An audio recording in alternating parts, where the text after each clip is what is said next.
4. Break the script. 1. Chris Hearn's son would not go to sleep.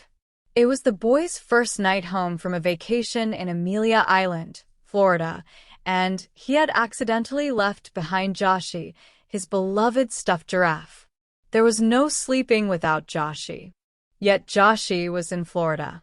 So Hearn was left with a predicament. In the long tradition of parents desperate to get their kids to sleep, Hearn assessed his options and concluded that he'd better start lying. Joshie is fine, he told his son. He's just taking an extra-long vacation at the resort. His son seemed to buy it, eventually drifting off to sleep. Later that night, to Hearn's great relief, a Ritz-Carlton staffer called to report that Joshie had been found. Hearn asked the staffer a favor. He explained what he'd told his son and asked if someone at the Ritz could take a picture of Joshie on a lounge chair by the pool to show he'd been vacationing. A few days later, Joshie arrived along with a binder full of pictures. One showed Joshie lounging by the pool, another showed Joshie driving a golf cart. Others captured him hanging with a hotel parrot, getting a massage in the spa, with cucumber slices covering his eyes, and even monitoring the security cameras in the control room. Hearn and his wife were delighted, and their son was ecstatic. Hearn wrote a blog post about the experience, which went viral. Why did everyone love the story of Joshie? Because it shattered our expectations. What do we expect to happen when a boy loses a stuffed animal on vacation? For it to be returned, maybe, if he's lucky. And if so, it would probably be crumpled inside a box to reduce postage. Instead, someone at the Ritz spent a few hours zipping around the resort with a stuffed giraffe, snapping absurd pics. Somebody get some cucumber slices for his eyes, so they could please some guests who had already checked out and gone home. It was a strange and magical thing to do. The staff at the Ritz broke the script. The term script, used this way, dates back to some research from the 1970s. It refers to our expectations of a stereotypical experience. As an example, the restaurant script runs something like this. We walk in the door. Someone greets us, shows us to a table, and hands us menus. Then someone else brings over glasses of water. Our waiter stops by to take drink orders. And so on. That's the way restaurants work. The psychologists Roger Schank and Robert Abelson used the concept of a script to explain how our brains store and access knowledge. For instance, consider this simple scenario. John ordered a hamburger. It came out cold. He left a small tip. The scenario is easy to visualize, which is odd because it never mentions a waiter or a plate or a table or even a restaurant. Our underlying restaurant script supplies all the missing details. Now consider a different scenario. Harriet went to Jack's birthday party. The cake tasted awful. Harriet left Jack's mother a very small tip. Wait, what? We have a clear birthday party script. Parents giving gifts, friends eating cake, kids learning to bludgeon animals until candy comes out. But we never tipped Jack's mother ever.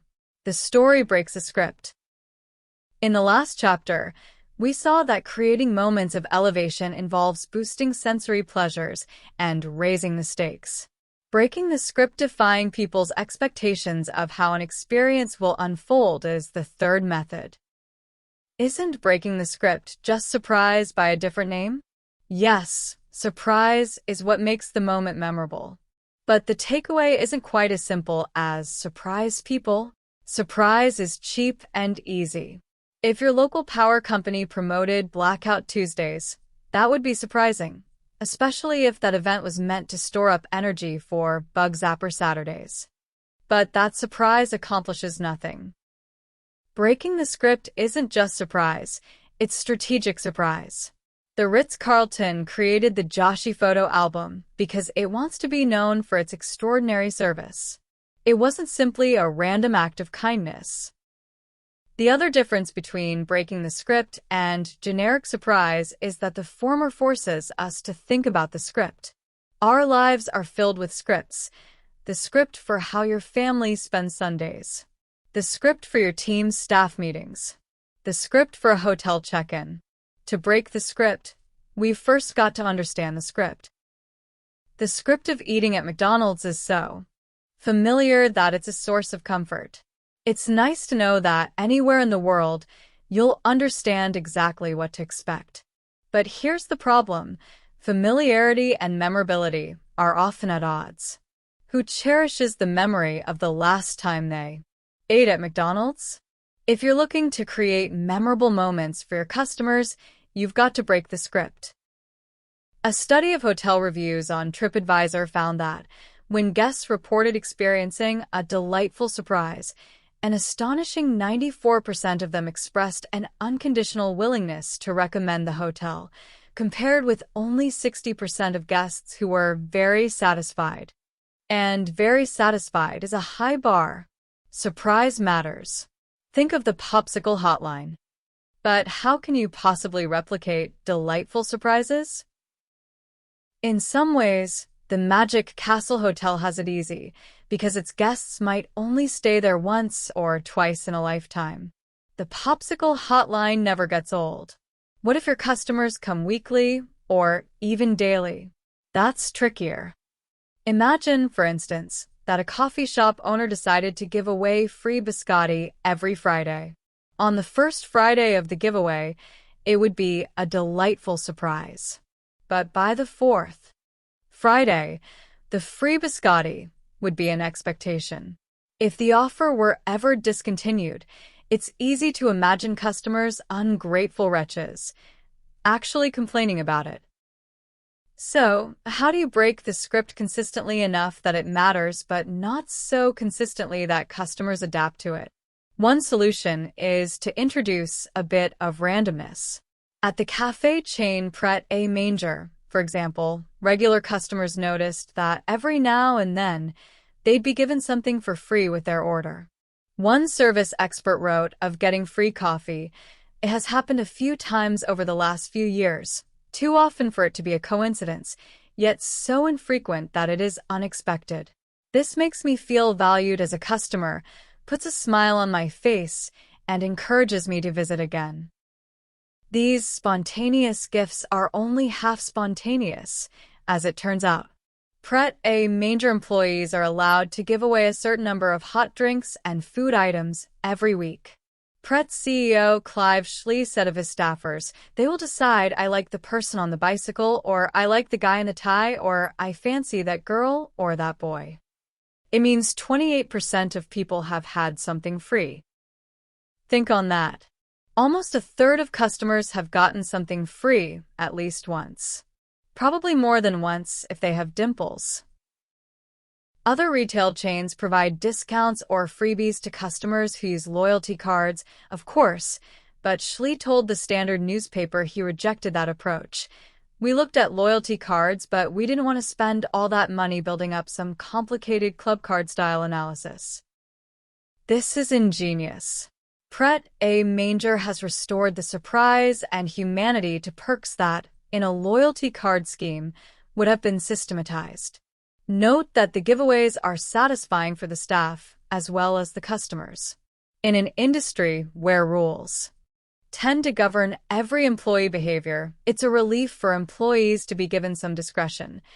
Hey, every week, give away some stuff to whomever you like. It broke the script for them, too. In the service business, a good surprise is one that delights employees as well as customers.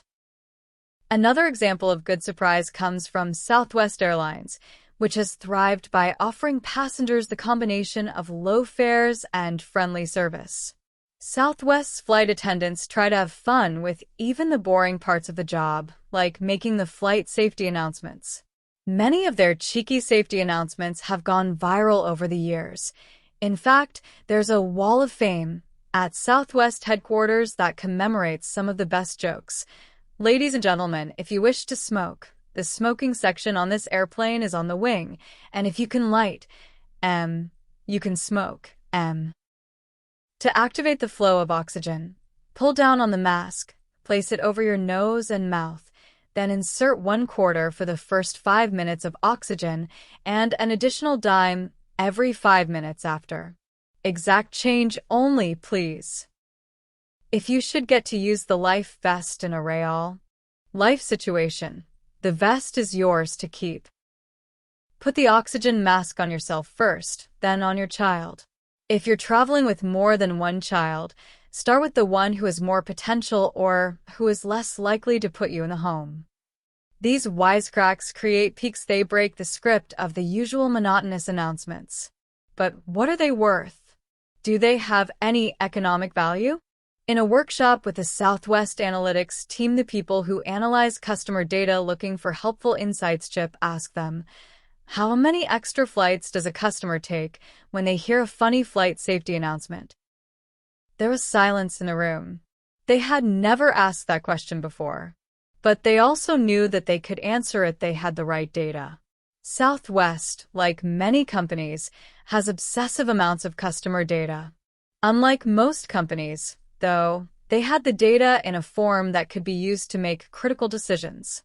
The analytics team had previously figured out, for instance, that passengers are forgiving of short flight delays, but past 25 or 30 minutes, they become less likely to take future flights with Southwest.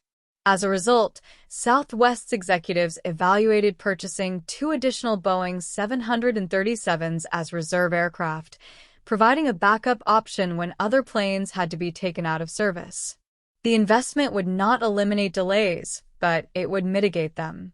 Total cost? Roughly $50 to $70 million per plane, for a total of around $120 million.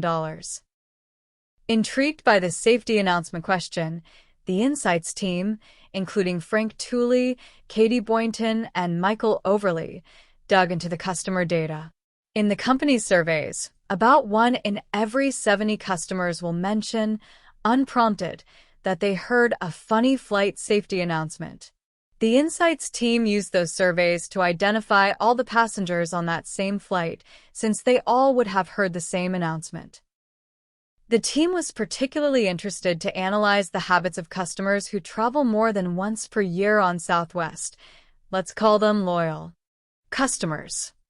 Other passengers fly so infrequently, it's hard to detect changes in their behavior. Here's what the analysis showed. When loyal customers were on a flight with a funny flight safety announcement, they flew 1/2 flight more over the next year than did similar customers who hadn't heard one. These are averages, of course, since it's difficult to fly a half flight without a parachute. What's the value of those extra half flights?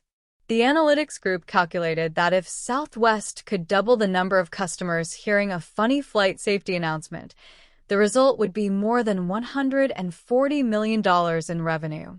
That's more than the cost of 2 737s. But the revenue figure is an annual number. In other words, every single year that you could maintain the comedic performance, you'd earn extra revenue equal to the price tags of 2 jets. Just because your crew told some more jokes. That's an astonishing return on investment, given that there is no real financial investment at all. You don't even need to train the attendants, really, just circulate recordings or transcripts of the funny bits. As we saw with Pret A Manger, there's great value in good surprise. The serial entrepreneur Scott Beck believes that good surprise is a fundamental principle of retail businesses. Beck, who had top leadership positions in 3 enormous retail chains, Blockbuster Video, Boston Chicken, and Einstein Brothers, said that the secret to growing a business is to reduce negative variance and increase positive variance. To reduce negative variance is to prevent stores from operating differently in a way that harms the customer experience. If one Einstein Brothers store toasts a bagel perfectly and another burns it half the time, that's negative variance. To manage the problem, store owners need systems that ensure the bagels are toasted right every time. But Beck believes it's a mistake to squeeze the variance out of the way customers are treated. Certainly, there should be a baseline level of service, Employees should be polite and make eye contact. What customers want and need, though, will vary a great deal. Some customers want small talk, others want speed. Some are in a bubbly mood, others have dried tears under their eyes. To increase positive variance is to welcome humanity and spontaneity into the system. And that means giving employees license to break the script. This insight applies not just to employees, but also to parents. In families, so often we are hustling to minimize negative variance, getting kids to school on time, managing household chaos, keeping sibling spats under control. But are we focusing as much energy on increasing positive variance from week to week? As an example, in researching this book, we periodically tried out exercises with groups of people to see whether they were finding the book's ideas practical. One of our most popular exercises was what we called Saturday Surprise. The instructions were incredibly simple. Break the script on your Saturday routines. People seemed to have a blast doing this. 2 broke roommates pooled their gas money to check out Red Rocks, a famous amphitheater in Colorado surrounded by rock outcroppings. A romantic husband prepared a Saturday evening picnic for his wife on the San Antonio Riverwalk. A woman asked her daughter to plan the day's activities and was astonished when she, the daughter, came back with an hour-by-hour logistical plan. The woman said, "I'm an engineer, so my heart just sang." The Saturday surprise yielded bite-sized, defining moments. Just by disrupting routines, we can create more peaks. 2. Peaks spice up our experience. They can enrich high school education, the trial, and garnish flights, Southwest, and delight children, Joshy's vacation. In that sense, they are evergreen. They can happen at any time and retain their power of elevation. But don't forget that peaks can also be used to mark transitions. Think weddings and graduations. Executives who are leading change should be deliberate about creating peaks that demarcate the shift from the old way to the new way. The heart of change, after all, is the need to break the script. In 2008, the CEO of VF Corporation asked Stephen Dull, the vice president of strategy, to head up an effort to make the company more innovative. Dull and a colleague he had recently hired, Sun Yu, led the innovation project, and the two of them prepared an insightful, data-rich presentation describing their plan. The duo, both former consultants, kept adding clever refinements to the plan until their final PowerPoint presentation weighed in at 120 slides. Then, 2 months before they were due to present the plan company-wide, Dull lost faith in the approach and scrapped it. He realized that if they were going to succeed, they had to break the script. The situation at VF was complicated. You may not recognize the company's name, but it owns a portfolio of famous fashion brands, including Wrangler and Lee Jeans, Vans, Nautica, JanSport, Timberland, and The North Face. Traditionally, the brands had been run autonomously, with the holding company VF Corporation staying in the background providing financial and logistical support. But when the economy crashed in 2008, the company hit a wall, and the top executives began to reconsider the strategy of running VF like a loose confederacy. The brands North Face and JanSport, for instance, had a lot in common. Both were outdoors-focused, and they even marketed similar products, such as backpacks. In San Leandro, California, the teams shared a facility separated by a wall that was cubicle height. Yet, according to you, that wall was treated as the equivalent of the Korean DMZ. They would not talk to each other.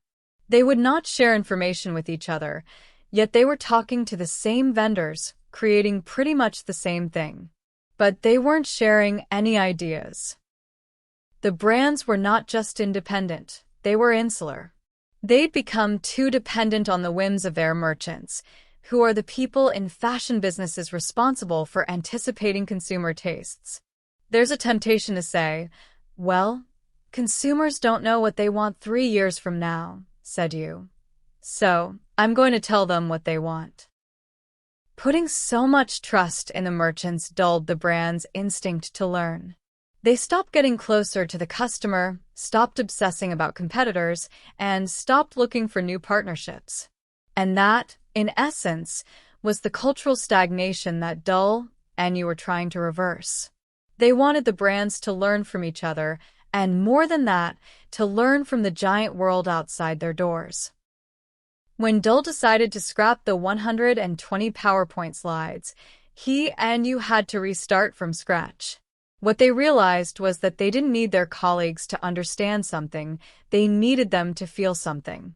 And it had to happen at the leadership meeting scheduled for September 2010 in Los Angeles. We decided we had to change absolutely everything about the meeting that was to take place, said Dull. What's the standard? Well, you go to a place and you have the same universal metal chair that's uncomfortable around round tables in some low-ceiling conference room. And you have speaker after mind-numbing speaker, mostly internal, and that's your leadership meeting. Dull devised a plan to break the script at that meeting. Culture change is difficult and slow. To have any chance to succeed, the meeting needed to deliver a jolt. When their 150 colleagues arrived in the ballroom in Los Angeles, there were no tables and chairs, just sofas, with enough room for all of them. VF Corporation CEO Eric Wiseman stood up to kick off the meeting. Everyone's sort of prepared to nestle in for a 30-minute opening, said Dull. But instead something else happened. Wiseman announced that the group would spend its 2-day meeting going outside for new ideas. Within 5 minutes, everyone was walking outside to board buses headed to a variety of different locations. One group participated in a beauty science workshop, where professionals did the makeup for each person in the group, helped them select an outfit, and then posed them for a photo shoot. Another group tagged a building legally with graffiti artists in inner city LA. Other groups took surfing lessons in Malibu, practiced improv comedy, or cooked a meal with Wolfgang Puck. Most organizations have people think about a PowerPoint pitch with the hope that they will feel something and then do something different, said you. Let's face it, most PowerPoints aren't creating a lot of emotion. We decided to flip this on its head. Let's have people do something active and immersive. That's going to generate more of an emotional response, so they will feel something. And then they can think about what they've learned. At the 2-day leadership conference, Dull and you accomplished something vital. In essence, they had dramatized the company's new strategy. Being innovative starts with getting outside the office, and it doesn't hurt. It feels good. It stimulates you and stretches you and reinvigorates you. The retreat generated enthusiasm for the new approach to innovation, and when their colleagues returned home, they started embracing the go outside message. At Jansport, a leading maker of backpacks, we had always thought of ourselves as the Carry Stuff brand for people who were carrying things from point A to point B, said President Steve Munn. But as they began to observe the way people were using their bags, from commuters and students to more extreme users such as mountain climbers and homeless people, they realized that people weren't just carrying the bags. They were unpacking them and using them in third spaces like coffee shops or buses or libraries. What if the backpack of the future could serve as a kind of portable desk with built-in outlets for your devices and a master extension cord ready to be jacked into the wall at Starbucks? A group at Wrangler met with some structural engineers, and the conversation turned to cantilevers, or structures that are anchored on only one side. Think of a diving board or a balcony, where one side is secured so well that the other part can hang off, seemingly unsupported. Many bridges and buildings are built with similar features. Cantilevered designs allow unwieldy structures to be supported and elevated with elegance. Aha, thought the Wrangler team, we'd like to do that with buttocks. And thus was born Wrangler Booty Up Jeans. Later, another VF brand called Lucy incorporated the same insight, a great example of the mutual learning that Dole and You had desired among the company's brands. In the 6 years after the launch in Los Angeles, VF has grown its revenue from $7 billion to $13 billion, with most of that increase fueled by organic growth rather than acquisition. VF now has a pipeline of innovative products, estimated in value at $1.6 billion by Dole, that are in the process of design and testing en route to retail shelves. These products were created and nurtured by a corporate culture that has learned the value of going outside for ideas and inspiration. And the defining moment of that cultural evolution was the leadership meeting in Los Angeles. From the sofas to the buses to the creative expeditions, the meeting was designed to deliver strategic surprise. 3. For business leaders, breaking the script is a strategy, a way of creating moments that support the company's brand or, as with VF, reinforce a change in strategy. But beyond a world of organizations, breaking the script has a broader significance. The principle helps to explain why we remember what we do, and it sheds light on one of the most interesting mysteries of memory, which is called the reminiscence bump. In a study by Dorth Berntsen and David Rubin, respondents were prompted to think about the life of a baby who had just been born and to predict what would be the most important events that are likely to take place in this infant's life. The 10 most commonly cited events were as follows, shown in order. See if you notice any patterns. Having children, marriage, begin school, college, fall in love, others' death, retirement, leave home, parents' death, first job. It's striking that 6 out of the 10 most important events all happen during a relatively narrow window of time, roughly age 15 to 30. This 6 out of 10 calculation presumes that marriage and kids happen within that window, which of course isn't true of everyone but is true for most people. Similarly, if you ask older people about their most vivid memories, research shows they tend to be drawn disproportionately from this same period, roughly ages 15 to 30. Psychologists call this phenomenon the reminiscence bump. Why does a 15-year period in our lives, which is not even 20% of a typical lifespan, dominate our memories? The key to the reminiscence bump is novelty, said Claudia Hammond in her book Time Warped. The reason we remember our youth so well is that it is a time for first sexual relationships, first jobs, first travel without parents, first experience of living away from home, the first time we get much real choice over the way we spend our days. Novelty even changes our perception of time. In an experiment conducted by Vana Parayadath and David Eagleman of Baylor College of Medicine, participants were shown a series of images. Most of them were identical, but every now and then a new image would appear. Brown shoe, brown shoe, brown shoe, brown shoe, alarm clock, brown shoe, and so on. Even though all the images were displayed for the same amount of time, it didn't feel that way to the participants. They were convinced that the alarm clock, the pattern breaking image, was displayed longer. This misperception has become known as the oddball effect. Eagleman, a neuroscientist, argued that what causes the oddball effect is, in effect, your brain's boredom with the brown shoe picture. The first time you see it, you examine the picture carefully. Your memory is taking notes rapidly. But with each repetition of the image, you devote less and less energy to inspecting it. By the 7th time, a quick glance tells you that, well, it's just that same shoe again. Then, when you see the anomalous alarm clock, you start logging notes again. The resulting gap in the density of your memory, copious notes for the alarm clock, sparse notes for the repetitive shoe, leads to the misperception that the alarm clock picture was displayed longer.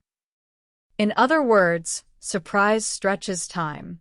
In supporting this insight, Eagleman has embraced some rather extreme research methods. He is famous for an experiment in which he asks volunteers to leap off a 150-foot platform and free fall into a net.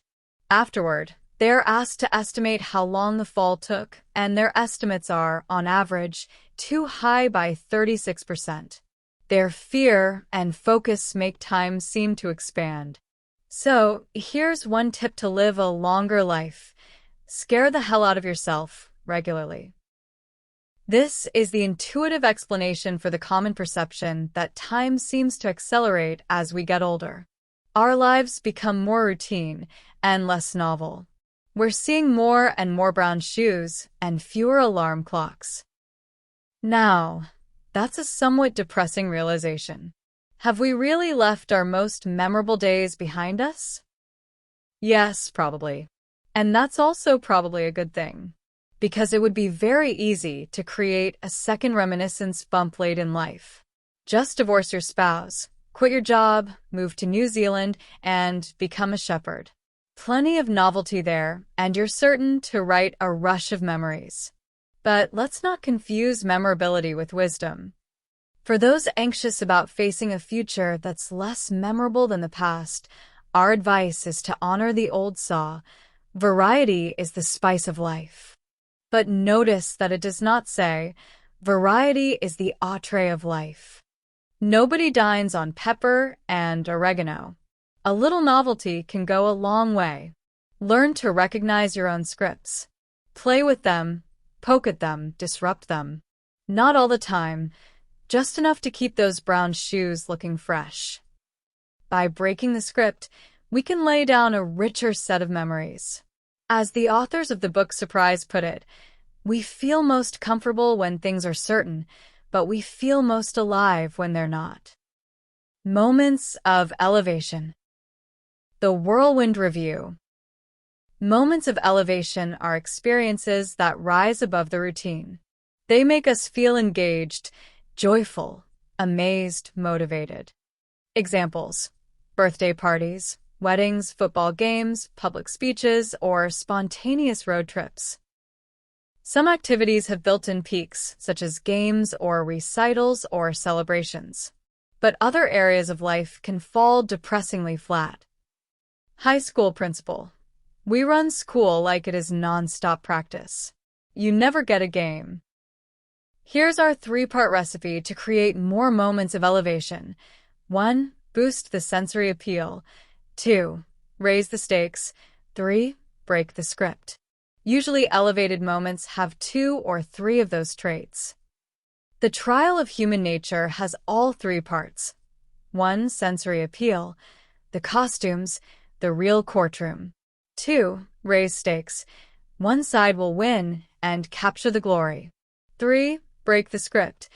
Everything about the trial defies the normal rhythms of school. The 3rd part, break the script, requires special attention. To break the script is to defy people's expectations of how an experience will unfold. It's strategic surprise. The Ritz staffers broke the script with their playful photo album for a boy's lost Joshi toy. Moments that break the script are critical for organizational change. They provide a demarcation point between the old way and the new way. VF Corporation ended its leadership meeting after a few minutes and challenged people to go outside, participating in surfing classes or improv comedy. The most memorable periods of our lives are times when we break the script. Recall the reminiscence bump, a period full of novelty. Our first kiss, our first job, etc. Novelty actually seems to slow down time. That's why we feel like time goes faster as we age.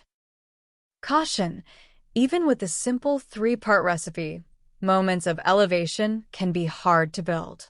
They are no one's job, and they are easy to delay or water down. Beware the soul-sucking force of reasonableness. Couldn't we just put the popsicles in a cooler by the ice machine? But building peaks is worth the struggle. They provide some of the most memorable moments of our lives. Eugene O'Kelly, in his dying days, found fulfillment in his perfect moments. Clinic 2. How do you refresh a meeting that's grown rote? Note to readers: this clinic and the 3 others that follow later are designed to model how you can use the book's core framework elevation, insight, pride, and connection to create defining moments. They are not specific to the chapters you've just read. We want them to cut across the sections and remind you to keep thinking about the full framework. The situation: Reverend Matthew Fry is the rector of the Episcopal Church of the Redeemer in Eagle Pass, Texas, a town about a mile from a border crossing with Mexico. Every month he meets with the vestry, the church's board of elders. It's the kind of meeting that will be familiar to many nonprofits and religious organizations. As Fry said, we review the old business, then the new business, then the treasurer's report, and then we talk about how much money we do not have. We fall into the same patterns. The desire: Fry wanted to breathe new life into the meeting. How could he make the meeting exciting, the source of new ideas, rather than feeling like an administrative obligation? He was particularly keen to get the vestry thinking about ways to improve the experience of first-time visitors to the church. How do we create a defining moment? What's the moment? 1. In this case, there's no mystery. Fry should choose to do something special at one of the scheduled vestry meetings. 2. Of course, Fry should also be alert to other key transition points in the life of the vestry, for instance, when new elders join and others rotate off. 3. For the sake of this clinic, we will focus on the meeting. Note that we will introduce principles below that we will discuss in greater detail later in the book. Some of the terminology may be unfamiliar, but you'll get the gist. Add elevation. 1. Break the script. That's what Fry did. When the vestry showed up for the meeting, he greeted them with pads of paper and pens and sorted them into groups of 2 or 3. He gave them a challenge. Imagine that you are visiting this church for the first time. Roam the grounds for 15 or 20 minutes. What do you notice? The elders came back with a range of observations. We have bilingual services, but all our signage is in English. There was an Alcoholics Anonymous meeting going on in our building. We had no idea so many people attended it. Are there other ways we can open our facilities to the public? And how can we make sure they know they're invited to worship with us? I'd forgotten how beautiful this church is. 2. Raise the stakes. Fry could have gone further. What if he had challenged the vestry, based on their observations, to make recommendations to the congregation about improving the visitor experience? That might have added some pressure/accountability. 3. Boost sensory appeal. Fray's challenge to walk the grounds already added a sense of play to the moment. What if he had also given them a character to role-play during their observations? For example, you are a 28-year-old Hispanic single mother with 2 children, and you've just moved here. You're anxious about school choices, and a friend told you about our day school. You wonder if it's right for your kids. That might have made it even easier to see the church with fresh eyes. Add insight. 1. Trip over the truth. Fray's activity allowed the vestry to discover insights for themselves. The resulting ideas, adding signage in Spanish, inviting other community groups to use the church's facilities, became their ideas as a result.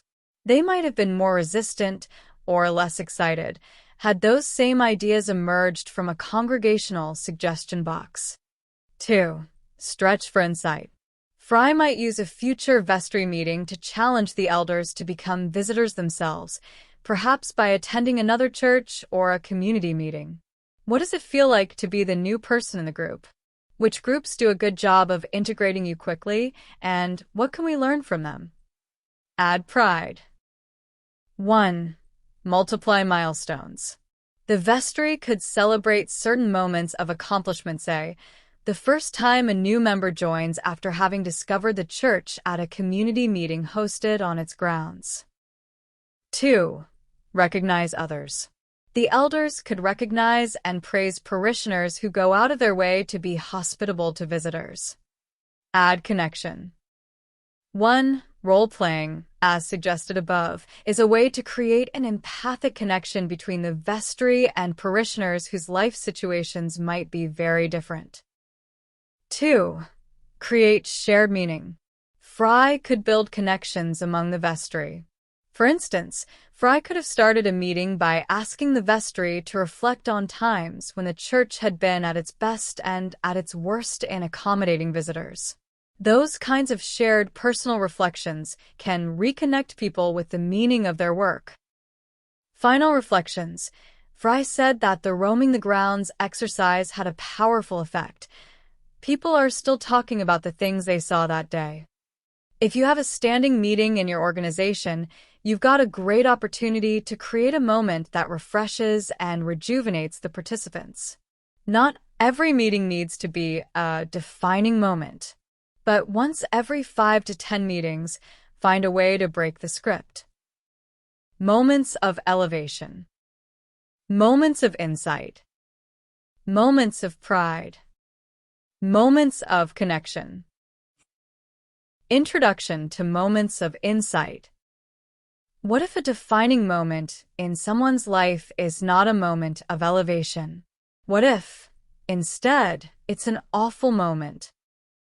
Asked about a defining moment in his career, one man wrote, "In my first job, I was rated at the bottom of my starting class and did not get the parity raise that all my peers got, which meant I was making less than the incoming class of hires.